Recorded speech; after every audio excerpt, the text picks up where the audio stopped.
सीमा विवाद को लेकर आपस में ही भिड़ गए हैं किन्नरों के दो गुट और जमकर उनमें मारपीट की खबर आ रही है। पुलिस थाने के सामने किन्नरों ने यह मारपीट की है।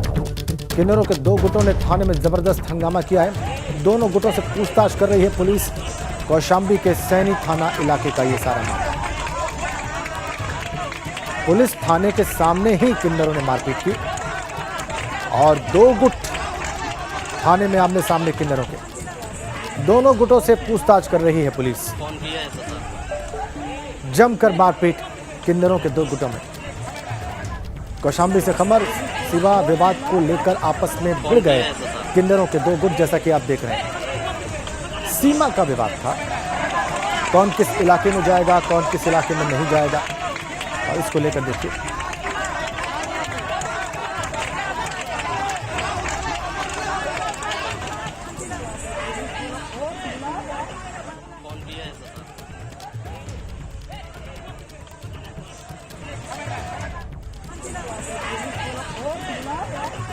कौन किया है सर? देखिए आप, किन्नरों के दो गुट कैसे आपस में भिड़ गए।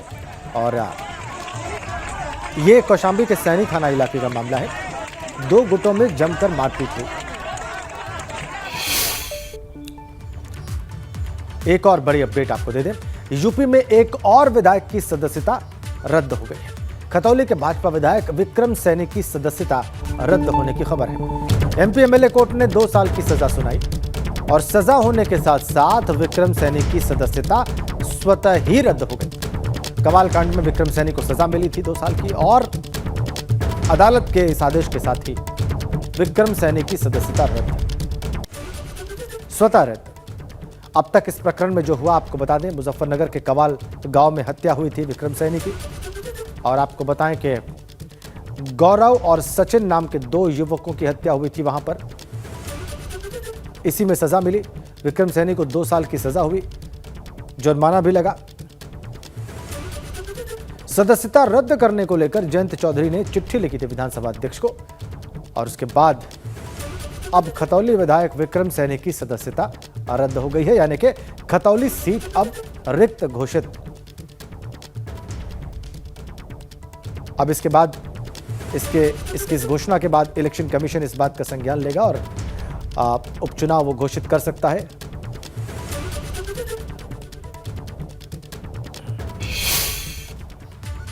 एक और बड़ी खबर सहारनपुर से है। सपा विधायक नाहिद हसन की पेशी हुई है। एमपी एमएलए कोर्ट में नाहिद हसन की पेशी हुई है।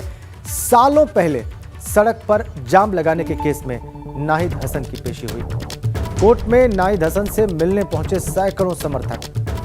सहारनपुर कोर्ट में पेशी के बाद नाहिद हसन को चित्रकूट जेल ले जाया गया। मीडिया से कहा उन्होंने कि मुझे देश और अदालत पर भरोसा है। ये नाहिद हसन का कहना था कि मुझे देश और अदालत पर भरोसा है। ले जाते वक्त जो है ये बयान मीडिया को दिया नाहिद हसन। बड़ी खबर, कैराना सीट से समाजवादी पार्टी के विधायक है नाहिद हसन।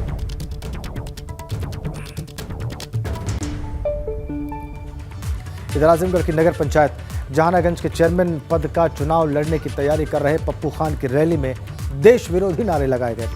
बहुजन समाज पार्टी की बैठक के बाद वो गलियों से गुजर रहे थे और तभी देश विरोधी नारे लगाए गए। बड़ी बात यह है कि आगे आगे नेताजी चल रहे थे और वहीं पीछे पार्टी का झंडा लिए हुए उनके समर्थक नारेबाजी कर रहे थे, लेकिन किसी ने भी देश विरोधी नारेबाजी रोकने का प्रयास नहीं किया। वीडियो सामने आने के बाद पुलिस ने चेयरमैन पद के उम्मीदवार और उनके समर्थक को हिरासत में लिया। इसके अलावा पुलिस वीडियो के आधार पर अब देश विरोधी नारे लगाने वालों की तलाश में जुटी हुई है।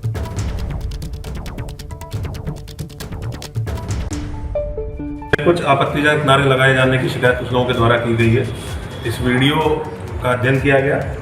जो 2 लोग हैं जिसके समर्थन में आयोजन किया जा रहा था, प्रत्याशी पप्पू खान और नारा लगाने वाला खुर्शीद अहमद पुत्र शिबली पहलवान, जो वहीं पश्चिम जहानागंज का रहने वाला है, इन दोनों को पुलिस के द्वारा हिरासत में लिया गया है। एक बड़ी खबर आपको दे दें, ज्ञानवापी केस में कार्बन डेटिंग पर फैसले को चुनौती दी गई है। वाराणसी के जिला जज के फैसले को हाईकोर्ट में चुनौती दी गई है। महिला याचिकाकर्ताओं ने याचिका खारिज करने के फैसले को चुनौती दी। हाईकोर्ट ने केंद्र और राज्य सरकार से इस बाबत जवाब मांगा है। एएसआई और मस्जिद कमेटी को भी नोटिस जारी करके हाईकोर्ट ने जवाब मांगा है। सभी को जवाब दाखिल करने के लिए 2 हफ्ते की मोहलत भी दी गई है। हाईकोर्ट इस मामले में 21 नवंबर को फिर से सुनवाई करेगा। जिला जज वाराणसी ने 14 अक्टूबर को अपने फैसले में कार्बन डेटिंग की मांग वाली अर्जी खारिज कर दी थी। मोहम्मद मोइन हमारे सहयोगी प्रयागराज से फोन लाइन पर है। मोइन, इन याचिकाओं के बारे में बताएं। देखिए, वाराणसी का जो ज्ञानवापी का विवादित परिसर है, वहां पर मई महीने में जो सर्वे हो रहा था, तो 16 मई को वहां पर शिवलिंग जैसी एक आकृति मिली थी, जिसे सिविल जज के आदेश के बाद उस जगह को, जिस वजू खाने में वो शिवलिंग मिलने की बात कही गई थी, उस पूरी जगह को सील कर दिया गया था। तो जो 4 महिलाएं हैं वाराणसी की, जिन्होंने श्रृंगार गौरी वाले मामले में केस दाखिल किया था, उन्होंने उस पूरे जो कथित शिवलिंग है, शिवलिंग नुमा आकृति है, उसकी कार्बन डेटिंग कराए जाने की इजाजत दिए जाने की मांग की थी। जिला जज के यहाँ इस मामले में सुनवाई हुई थी और पिछले महीने यानी 14 अक्टूबर को जिला जज की कोर्ट ने इनकी जो अर्जी थी उसे खारिज कर दिया था। तो जिला जज के उसी आदेश को इन महिलाओं ने इलाहाबाद हाई कोर्ट में चुनौती दी। आज इस मामले में जस्टिस जे मुनीर की सिंगल बेंच में सुनवाई हुई और कोर्ट ने सुनवाई के बाद केंद्र सरकार, राज्य सरकार, आर्कियोलॉजिकल सर्वे ऑफ इंडिया और जो मस्जिद की इंतजामिया कमेटी है, इन सभी को नोटिस जारी किया है। सभी को 2 हफ्ते में जवाब दाखिल करने को कहा है और खासकर एएसआई यानी आर्कियोलॉजिकल सर्वे ऑफ इंडिया से ये पूछा है कि क्या अगर कार्बन डेटिंग की इजाजत दी जाती है तो जो एक कथित शिवलिंग मिला है, यानी शिवलिंग नुमा जो आकृति मिली है, जिसे जिला जज के सिविल जज के आदेश पर सील कर दिया गया है, उस आकृति को कोई नुकसान तो नहीं पहुंचेगा, यानी नुकसान पहुंचे बिना कार्बन डेटिंग संभव है या नहीं, इस बारे में आर्कियोलॉजिकल सर्वे ऑफ इंडिया को राय देने को कहा गया है। साथ ही सभी पक्षकारों को इस बात के लिए भी राय देने को कहा गया है कि क्या ये जो पूरे मामले हैं, कार्बन डेटिंग से जुड़ा हुआ मामला है, उस पर उनकी अपनी निजी राय क्या है, वो क्या चाहते हैं, वो भी बताने को कहा गया है। तो 2 हफ्ते की मोहलत सभी पक्षों को दी गई है और अदालत इस मामले में अब 21 नवंबर को फिर से सुनवाई करेगी। तो साफ तौर पर कहा जा सकता है कि पहले कथित जो शिवलिंग मिला विवादित परिसर से, फिर मस्जिद का वजू खाना सील किया गया और उसके बाद कार्बन डेटिंग का जो मामला उठाया गया, जो है महिलाओं की तरफ से अर्जी दाखिल की गई, तो वो विवाद अभी खत्म नहीं हुआ है। निचली अदालत से भले ही ये मामला खारिज हो गया हो, लेकिन वो मामला जो है अब हाईकोर्ट आ गया है। हाईकोर्ट इस मामले की सुनवाई शुरू हो गई है और 21 नवंबर को इस मामले में अगली सुनवाई होनी है। बहुत धन्यवाद आपका मोहम्मद मोइन। 21 नवंबर को हाईकोर्ट अगली सुनवाई करेगा। बहुत सारी बातें तमाम पक्षों को बताने के लिए कहा गया है हाईकोर्ट की ओर से और केंद्र और राज्य सरकार से जवाब मांगा गया है। एएसआई से पूछा गया है कि क्या बगैर नुकसान पहुंचाए इस कथित शिवलिंग को इसका कार्बन डेटिंग टेक्निक से एज इसकी पता लगाई जा सकती है। ये सवाल है एएसआई से कोर्ट का। आगे बढ़ते हैं। बाराबंकी से खबर है, साहावपुर टोल प्लाजा पर तोड़फोड़ की खबर है। अपना दल एस नानपारा विधायक रामनिवास वर्मा पर आरोप है। बाराबंकी के साहावपुर टोल प्लाजा पर तोड़फोड़ की खबर है। अपना दल एस के राष्ट्रीय अधिवेशन में शामिल होने जा रहे थे कार्यकर्ताओं पर मारपीट और अभद्रता का आरोप लगाया गया है। बड़ी खबर, तस्वीरें देख लीजिए आप। अपना दल एस के राष्ट्रीय अधिवेशन में शामिल होने जा रहे थे विधायक महोदय। सहारनपुर टोल प्लाजा पर तोड़फोड़ हुई है। इसी दौरान रामनिवास वर्मा जो कि विधायक हैं, उन पर आरोप लग रहा है। साहावपुर टोल प्लाजा की घटना है। बाराबंकी से खबर है। अगली खबर हमीरपुर से है। स्वास्थ्य विभाग की लापरवाही वहां पर सामने आई है। रिक्शे पर महिला ने बच्चे को जन्म दिया है, बल्कि जन्म देने को मजबूर हुई है। न सरकारी अस्पताल में भर्ती किया गया, न एम्बुलेंस मिली और घंटों इंतजार के बाद सीएससी राट गेट पर ही डिलीवरी हुई वहां पर बच्चे की। नौरंगा सीएससी स्वास्थ्य कर्मियों ने भर्ती नहीं किया था और राट थाना इलाके में मौजूद नौरंगा सीएससी का सारा मामला है। सीएससी राट के गेट पर ही बच्चे को जन्म देने पर मजबूर ये महिला। कई घंटों तक न एम्बुलेंस पहुंची, न अस्पताल ने भर्ती किया। ये बड़ी लापरवाही स्वास्थ्य विभाग की। हमीरपुर से यह खबर।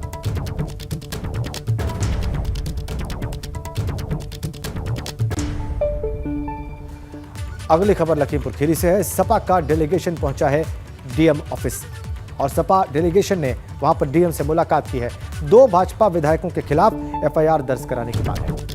भाजपा विधायक लोकेंद्र प्रताप सिंह पर एफआईआर की मांग है और भाजपा विधायक रोमी साहनी के खिलाफ भी एफआईआर की मांग है। समाजवादी पार्टी के इस डेलीगेशन के द्वारा ये पहुंचा है जिलाधिकारी कार्यालय लखीमपुर और वहां पर जाकर इस प्रतिनिधिमंडल ने, जो कि समाजवादी पार्टी का है, ये मांग की है। 2 भाजपा विधायकों पर एफआईआर करने की मांग है।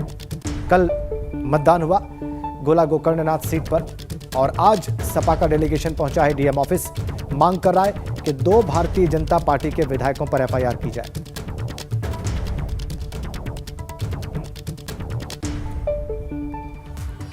और इस वक्त की बड़ी खबर बुलंदशहर से आ रही है। जी, वहां पर नाव का तख्ता निकलने से 3 लोग गंगा में डूब गए हैं। तीनों एक ही परिवार के सदस्य हैं और रिश्ते में पिता पुत्र हैं। छोटी काशी के नाम से प्रसिद्ध अनूप शहर गंगा घाट पर यह हादसा हुआ है। स्थानीय गोताखोरों की मदद से पिता को बाहर निकाल लिया गया है, जबकि गंगा में डूबे 2 बेटों की तलाश अभी भी जारी है।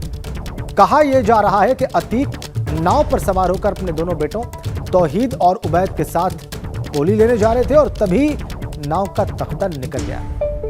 यह हादसा हुआ, 3 लोग गंगा में डूबे हैं।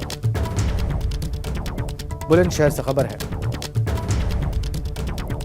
गोताखोरों की मदद से एक को बाहर निकाल लिया गया है। 2 की तलाश अभी भी जारी है।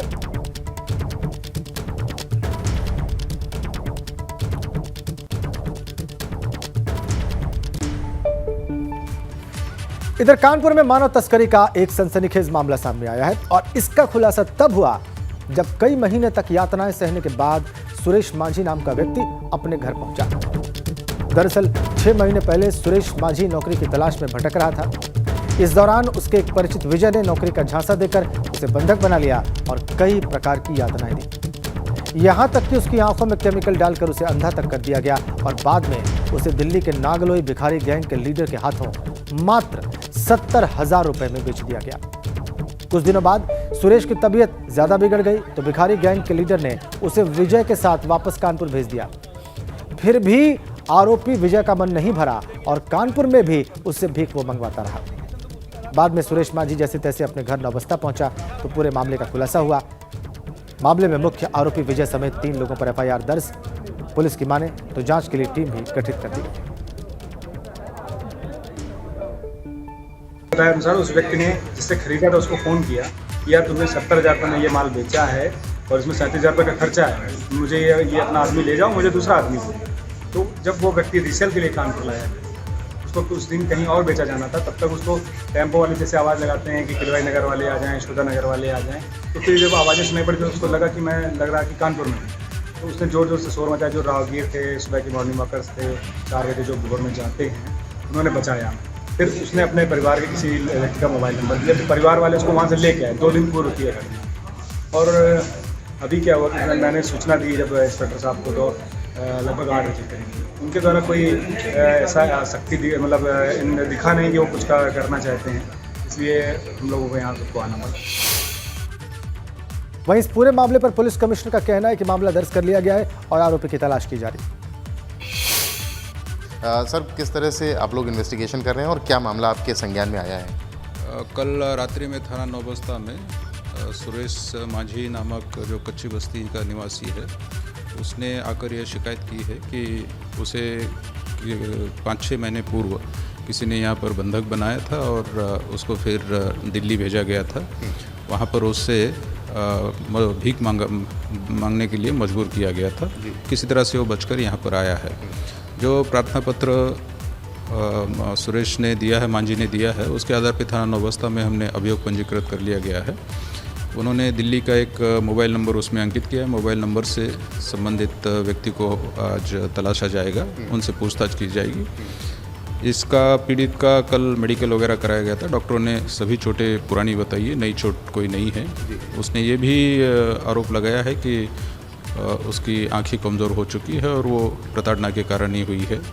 तो इसके संबंध में मेडिकल बोर्ड बिठाया जाएगा, उसकी आंखों की भी जांच कराई जाएगी। अच्छा, एक आरोप और लगाया कि उससे 70,000 रुपये में किसी विजय ने बेच दिया, तो मानव तस्करी का मामला दिखता है कि नहीं? ये उसका आरोप है कि यहाँ पर कोई विजय है, वो उसका घर भी वो जानता नहीं है और ना ही वो उसको कह रहा है कि मैं पहचान पाऊँगा। उसने सबसे पहले इसको नौकरी पे रखा था और इसका कथन है कि फिर उस व्यक्ति ने यहाँ पर कानपुर से उसको ट्रेन में बिठाकर दिल्ली भेजा गया था और 70,000 रुपये में उसने किसी को बेचा था जिसका मोबाइल नंबर उसके पास है। क्या बता रहा है कि कैसे वापस कानपुर कैसे आया दिल्ली से? ये तो बताता है कि वो किसी तरह से बच के वापस आया है कानपुर में, और जब उसके परिवारजनों को सूचना हुई तो उसको घर लेके गए हैं। आगे की इन्वेस्टिगेशन किस तरह से आप लोग करेंगे? इसमें अभियोग पंजीकृत है। क्षेत्राधिकारी गोविंद नगर, जो एसीपी गोविंद नगर है, इसकी स्वयं जांच कर रहे हैं। दिल्ली भी एक टीम भेज रहे हैं हम। उसमें जिस व्यक्ति को इसको बेचा गया बता रहे, उस व्यक्ति की पहचान करके उससे पूछताछ की जाएगी। यहाँ जो विजय नाम का व्यक्ति इसने बताया है उसको भी तलाशा जाएगा। इस पूरे मामले के तह तक हम जाएंगे। तथ्यों के आधार पर जो भी तथ्य सामने आएंगे उसके आधार पर प्रभावी कार्रवाई करेंगे। कानपुर से कैमरामैन पंकज निगम के साथ रतीश त्रिवेदी। खबर लखनऊ से है। वहां पर अपना दल सोनेलाल का राष्ट्रीय अधिवेशन चल रहा है। इसमें अनुप्रिया पटेल को फिर से राष्ट्रीय अध्यक्ष चुना गया और इस अधिवेशन में अनुप्रिया पटेल ने कार्यकर्ताओं को संबोधित किया और बहुत सारे किस्से बताए।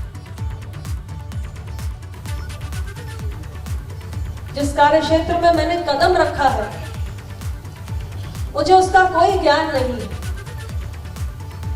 और लाखों करोड़ों कार्यकर्ताओं की इतनी सारी अपेक्षाएं और उम्मीदें मुझ पर हैं। उस वक्त मुझे बहुत भय सता रहा था,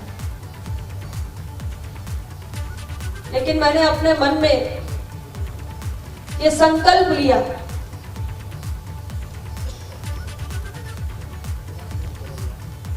शेर बाप की बेटी कभी पीछे नहीं हट सकती। एक बड़ी अपडेट प्रयागराज से है।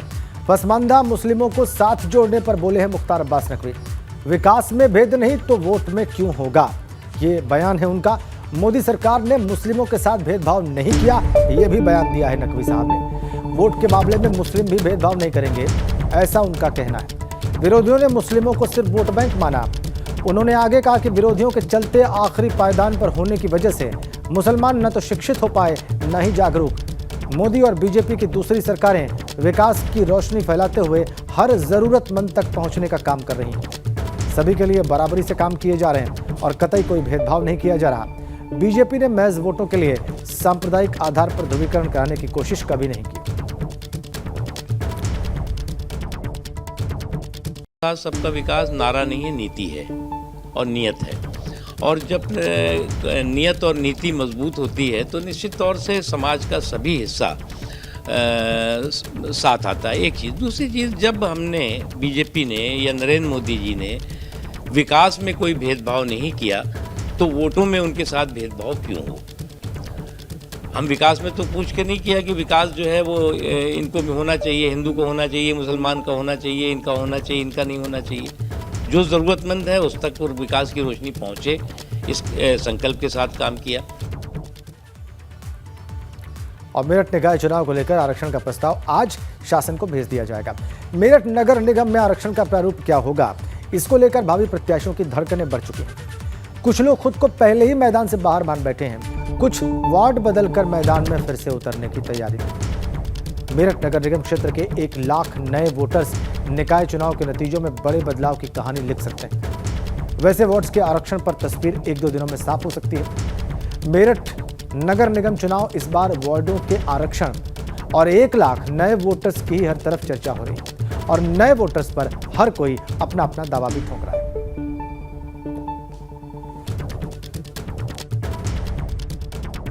रंजन शर्मा है, यहाँ उपाध्यक्ष भी हैं। रंजन जी, एक चीज़ जानना चाहूँगा, जिस तरीके से कहा जा रहा है कि कोई सीट ओबीसी होगी, कोई एससी होगी, कोई जनरल होगी, तमाम इस तरह की जो चीज़ें चल रही हैं, तो उसके बीच कैसे आप देख पा रहे हैं नगर निकाय चुनाव को? देखिए, आरक्षण जो है नगर निगम के अधिकारी कर रहे हैं और तो कोई कर नहीं रहा। और ये अभी करीब करीब सबको पता भी है कि कौन सी सीटें हो रही हैं। ये तो इन्हीं के हाथ में, इन्हें करना कि किसे हटाना है, किसे लगाना है, इन्हें सब पता अधिकारियों को। और 1 लाख के करीब वोट बढ़ी हैं और मैं समझता हूँ कि अगर सही से अभी भी सत्यापन होगा तो 1 लाख वोट के करीब और बढ़ जाएंगी। लेकिन ये अभी सही से काम नहीं कर रहे हैं। तो हम तो जितने भी पार्षद हैं, जो मौजूदा पार्षद हैं, मैं समझता हूँ कि 99% पार्षद चुनाव लड़ेंगे। और अगर सीट नहीं आई तो भैया उसमें तो कुछ कहा नहीं जाता, तो नए पार्षद प्रत्याशी आएंगे। अच्छा, नए पार्षद प्रत्याशी आएंगे। एहसान अंसारी साहब हैं।